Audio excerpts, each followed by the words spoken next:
The annual Chin family dinner was in full swing at Golden Palace, the same overpriced Chinese restaurant we had been frequenting for years. The tradition was alive and well. Uncles bragged about their new cars, aunties flaunted their latest luxury handbags, and my cousins, well, they had mastered the art of broadcasting their success to anyone within earshot. "Michael," my cousin Kevin called out across the rotating table centerpiece, his tone laced with a polished blend of mock concern and subtle arrogance. "Still riding the bus these days? I know a guy who could hook you up with some decent lease deals." I adjusted the cuff of my crisp white shirt, casually revealing the timepiece on my wrist. "The bus works just fine," I replied. "So practical." Aunt Linda chimed in, her tone sugary sweet but unmistakably patronizing. "But surely, with your tech job, you could splurge a little." I suppressed a smirk. What they called my computer job was actually the driving force behind a multi-billion-dollar company. And the watch now resting lightly on my wrist, let's just say it was valued higher than everything in this restaurant put together. But I doubted anyone at this table had the slightest idea what a Philippe Dufour Grande Sonnerie was. Only 16 exist on the planet. Most collectors wouldn't even know who owned them all. Uncle Richard leaned in. "Kevin just made junior partner at Goldman Sachs," he announced proudly, clearly expecting the table to erupt in applause, and it did. Kevin puffed up slightly, adjusting the Rolex on his wrist, likely a bonus from work. "Nice watch. Not rare, though." Then came the question I always dreaded. "And what about you, Michael?" my father asked, his eyes heavy with that familiar blend of doubt and quiet judgment. "Still doing that app thing?" I didn't get a chance to respond. The waiter returned with a round of new dishes. As I reached for the soy sauce, my sleeve rode up again. This time, Dad's eyes caught the gleam of the watch. His chopsticks slipped from his hands and hit the table with a loud clatter.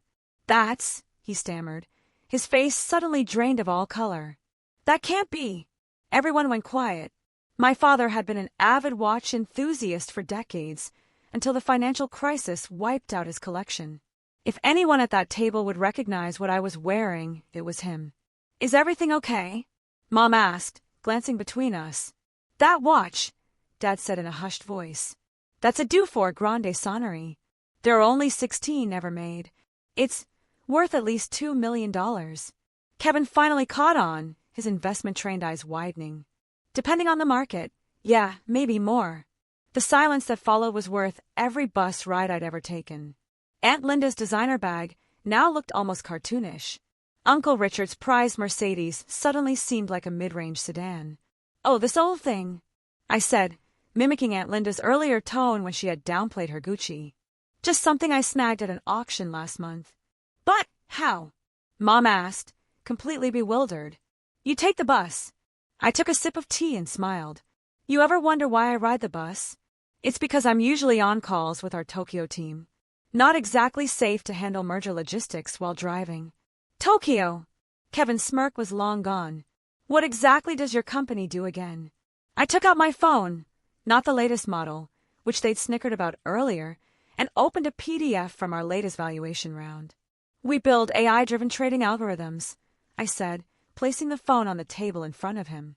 "Chances are, some of the tools Goldman uses are running on our software." Kevin's expression shifted from amusement to disbelief. Uncle Richard leaned over to get a better look, then made a coughing noise. $10 billion, he gasped. "Actually, 11.2 as of last month's funding," I corrected, "though those numbers do swing." "Isn't that right, Kevin?" The Rolex on his wrist suddenly looked like a toy. Dad continued staring at my watch, the one he had always dreamed of owning. He had taught me everything about horology, the artistry, the precision, the heritage. That was before the recession destroyed everything, and he steered me toward a secure career. "That auction," he said quietly. "Christie's, last month?" I nodded. "Anonymous bidder." His eyes flickered with something between sadness and pride. "That was your grandfather's holy grail." "I know," I said gently. "That's why I bought it." The rest of dinner passed under a fog of discomfort. Gone were the constant success stories from my cousins. Even Kevin stayed uncharacteristically quiet. The air was thick with unspoken questions, awkward glances, and the soft clinking of dishes. Finally, Uncle Richard broke the silence. "So, your business is doing well?" I glanced down at a new notification, a message from our London office.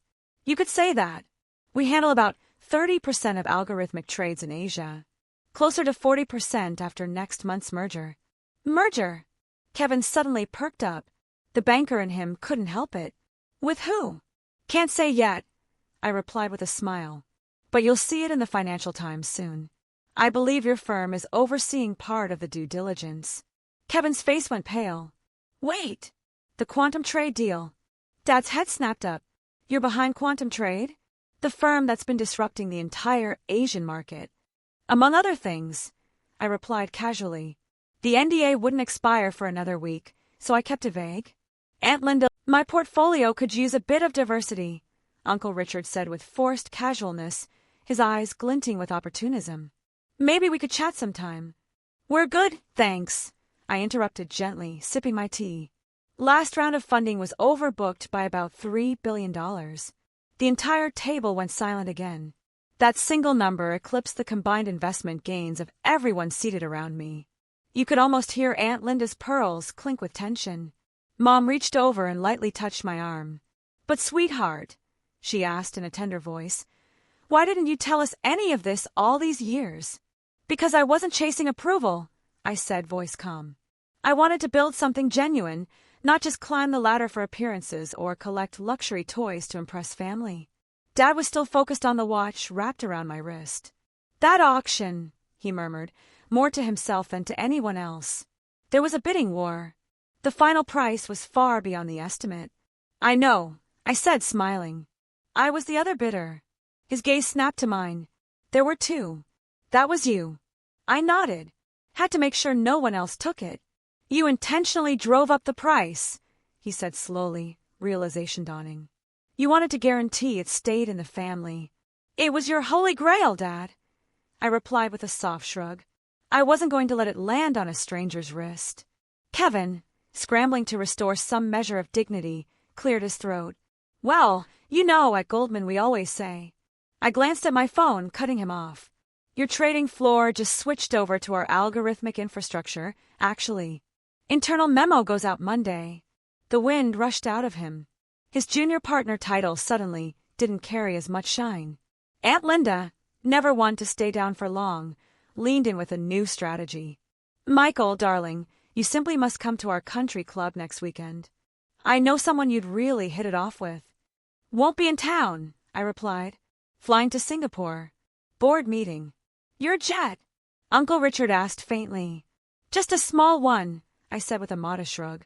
Though I usually bus it to the airport, greener that way. Dinner ended shortly after, and as the others gathered their luxury coats and waited for valet returns, Dad followed me outside into the chilly evening. His breath fogged in the air as he struggled to put his feelings into words. That watch, he said finally, his voice rough. It's the one from my old study. I kept a photo of it on my desk for 2 decades. I remember, I nodded, right up until the crash forced you to sell your collection. He winced. The 2008 financial collapse had wiped out much of what our family had, including his dreams. It also shaped his belief that the only safe future was one rooted in traditional careers like banking. Is that why you bought it? He asked, his tone quieter now. To prove a point. I pushed my sleeve higher, letting the moonphase complication on the dial catch the glow from the streetlight. Every detail of the watch was a tribute to perfection. No, I said softly. I bought it because I grew up listening to you talk about it. How only 16 people in the world would ever own one. How it wasn't about wealth, but about craftsmanship, about reaching for something extraordinary. His eyes misted over. When I launched my company, I kept a photo of it, too. Not to chase money, but as a reminder to build something that lasts. Something precise, unique. Suddenly, the door swung open behind us. Kevin and Uncle Richard burst out of the restaurant, both already dialing frantically on their phones. No doubt calling brokers or analysts to get details on my firm. Aunt Linda hovered by the door, showing Mom photos of someone's daughter with more interest than subtlety. I turned to Dad and began unbuckling the watch. It should have always been yours. He stepped back, visibly shaken. I can't accept that. It's too much. Actually, I said, smiling, I bought 2. This one's for you. Mine's in Singapore. Figured one masterpiece per continent was fair. His hands trembled as I placed the watch in his palm. 2 of them? That's over $4 million. I shrugged. Roughly what I earn in passive returns every month. But this matters more. Mom approached, still half distracted by Aunt Linda's phone. Michael, darling, she said. About this lovely girl my friend wants you to meet.